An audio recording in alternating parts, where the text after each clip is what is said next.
So, as many of you probably know, the great Elon Musk unveiled his new Tesla unveiled its new Roadster, and that car is awesome. I want to get one. I want to get a Roadster. It looks really cool. So I've been looking on their website, and I've been looking at the details for this car. It goes 0 to 60 in 1.9 seconds. It reaches up to 250 miles per hour. The wheel torque is 10,000 nms torque. When you know that something has a lot of torque, you know that that's really powerful. You know, when I think about torque, I think of when I took physics in college, and I hated physics in college, but 10,000 is that Newton meters? It says NM. Newton meters of torque, that's a lot of torque. I know I ain't got 10,000 Newton meters of torque, but if I had a Tesla Roadster, I sure would. So as I'm looking at this, it's just like, this car's amazing, I want to get one. But there's one big problem, and that's the price tag. This thing is like, it's like $200,000. Look at this. $200,000. It's got like $250,000 for the reservation. Like, I can't pay for this. I don't have $200. So I have decided that since I cannot purchase one of these cars, instead I am going to just make my own. I am going to create a custom Tesla Roadster for myself because I want one, because I can't buy one.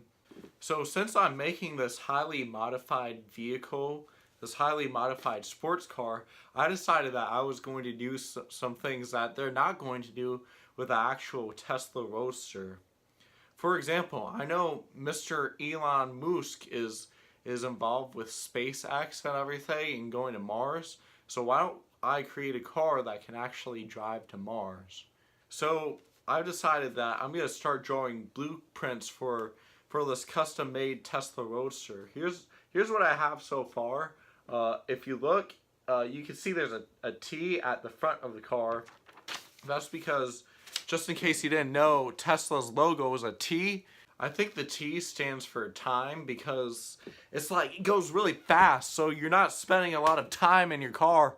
So my custom Tesla Roadster, instead of going up to 250 miles per hour, it's going to go up to 260 miles per hour. I estimate that that should be enough to blast through the atmosphere and keep the thing in one piece.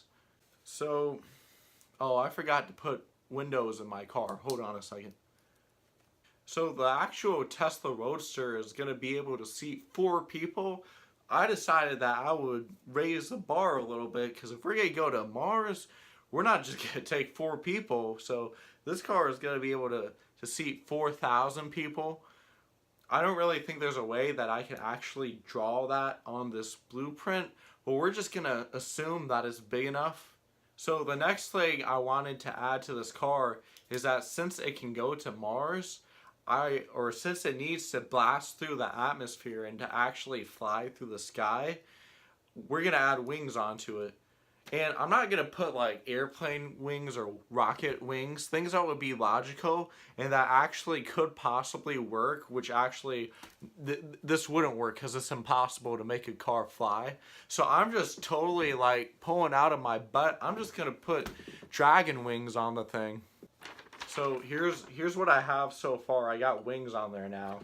The next thing I'm going to do is, since Tesla cars run on electric power, I feel like that's not enough to like go through the sky and all that. So I decided that my car needs to be powered off of nuclear energy. Nuclear energy is actually much safer than electrical energy. Like with electrical energy, you can get electrocuted, but with nuclear energy, it's like nothing could go wrong.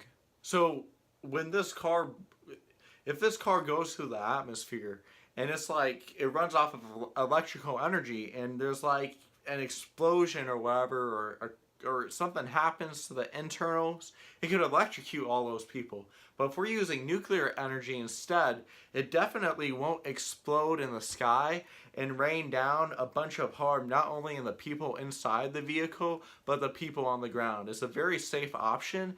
I think it's a very good way to power this car that I have created for myself. So the next thing I'm going to draw on my paper, since we're putting nuclear energy in this, is a giant nuclear reactor fission molecule thingy. So by this point, my car is starting to look like this. There's like, you can see the window and the wings and the nuclear fission thingy, and I think it's a really good car. So one thing that I'm just now starting to consider is that because I'm adding on all these extra features, it might be upping the price on the actual Tesla Roadster. I'm thinking that this could cost somewhere in the hundreds of millions, actually possibly in the billions of dollars to build, and this might not be the best idea. Well, sorry to disappoint you guys. It turns out I actually won't be building a custom Tesla Roadster. I know that's a little hard to believe. You probably clicked on this video thinking that I was actually going to do that. Actually, you probably clicked on this video because you knew I wasn't going to do that, because you can't, it's just not possible. And so, you know, you're just seeing what you expected. So I hope you're happy. I hope you're happy with your life. I hope that I wasted 5-10 minutes of your time. So if you like this video, make sure to give it a thumbs up. If you didn't like it, still give it a thumbs up because I told you to. Make sure to subscribe to this channel unless you don't want to, in which case you should still subscribe to this channel. But if you don't want to, it's okay. I'm not going to make you, but I'm going to say that you should. So yeah, thanks for watching my video and have a nice life. So if I put my arms like this, do I look like the Tesla symbol? Torque!